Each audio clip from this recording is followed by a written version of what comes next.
So when I first heard that Obsidian Entertainment was making an RPG with a fantasy setting of Pillars of Eternity, I was pretty excited and pretty hopeful as well. After all, these are the same people that made Fallout New Vegas and Pentiment, games I both really loved, or it's the same company that made them anyway. The first reveal trailer for Avowed looked really cool. I do understand it's a personal preference, but the dark tone it was going for is the sort of tone I prefer, so I was definitely excited to know more. However, now that more gameplay has come out and people have had some hands-on impressions, it seems there has been a clear shift with its tone, going from dark and gloomy, at least the impression it gave off in its first trailer, to a bright and vibrant world. I know the first revealed trailer for Avowed did come out 4 years ago, so it's fair to say things can change in that time. I'm not saying the game's gonna suck just because they've taken a different approach with the art direction, but it's definitely a more cartoonist art style, which honestly isn't really what I was hoping for. But this is just my opinion. As I say, it doesn't mean that this would make the game any worse or any better. However, another thing that has me worried about Avowed is the fact that the Outer Worlds, not to be confused with the Outer Wilds, set a sour taste in my mouth. If anybody watches this video and enjoyed the game, honestly, I'm happy for you because I wish I could. I did enjoy the combat in the game, but that was pretty much it.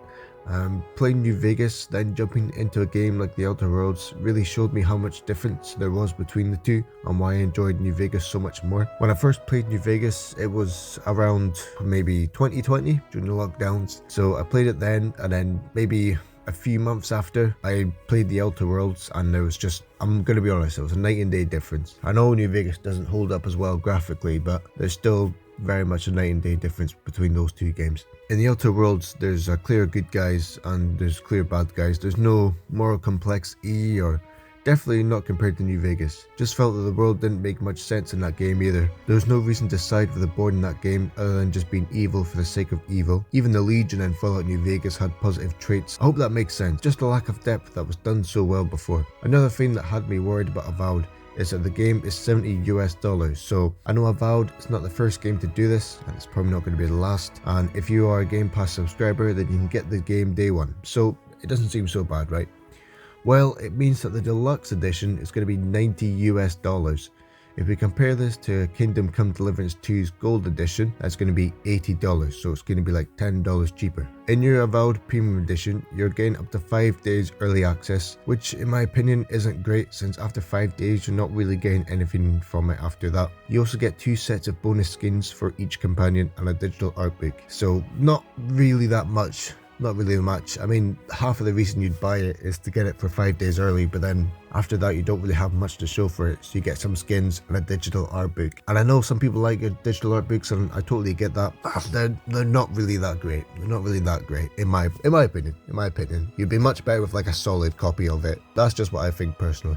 And if you compare this to the Kingdom Come Deliverance 2 Gold Edition, you get a skin or armor set essentially, and you get a unique weapon with that as well. And then also you get a unique quest that also comes with an armor set and a weapon and an entire expansion pass that will include 3 DLCs. So not just your regular expansion pass with 2, you're actually getting 3 DLCs. Obviously we don't really know the size of these yet, but 3 DLCs is definitely nothing to scoff at, that's for sure. Especially for the price of only paying $20 extra for the pass, which is probably going to be cheaper in the long run. So you're even getting an investment with getting this Gold Edition as well. And on top of that, you're going to get some bonus content as well. I think it's clear enough to see that Avowed's Premium Edition is definitely not great when compared to KCD2's Gold Edition. So another thing, if you're an Xbox user, you can get a discount for Avowed's Premium upgrade if you are a Game Pass subscriber. However, even with this discount, you think it sounds great, but it's not really that great in my opinion. If you factor in the price for Game Pass, which is $20 US, and decide to get the premium version of Avowed, it's going to add up to $45 US, which if the game is going to be around 30 to 40 hours to play, and that's also the general consensus of people that have played the game early. I think Phil Spencer also made a statement saying it was going to be around that time as well, which is why I think that's how long the game is actually going to be, because I think, if I'm not mistaken, that Phil Spencer did mention that it was going to be around that playtime. So again, if we compare this to KCD2, which is base game alone is going to be 80 to 100 hours to beat. Not to mention if you're doing a completionist run, it's looking like it's going to be around 200 hours. The fact that Avowed is charging more for less is simply not right, and gamers are pretty smart I think, so they're going to see right through this. Again, if you're looking forward to the game and are planning on buying the premium edition, don't let me dissuade you. It's your money, you can spend it how you like. So that's a few reasons why I'm worried about Avowed. From the tone shift that I was expecting and excited for being changed, the past Obsidian game not being what I was hoping for, and the price of the game itself. Again, if you're excited and you loved the Outer Worlds or the tone shift, I'm happy for you, and quite frankly I wish I could enjoy it. But for me personally, these 3 reasons I've made in this video have me worried. To be clear, I want this game to be good. I want it to do well, but I'm definitely worried it's going to fall flat. Again, I hope I'm wrong. If I am, I'll happily make another video saying that I was wrong, and I'll do a playthrough of it and I'll actually talk about it if it is actually good.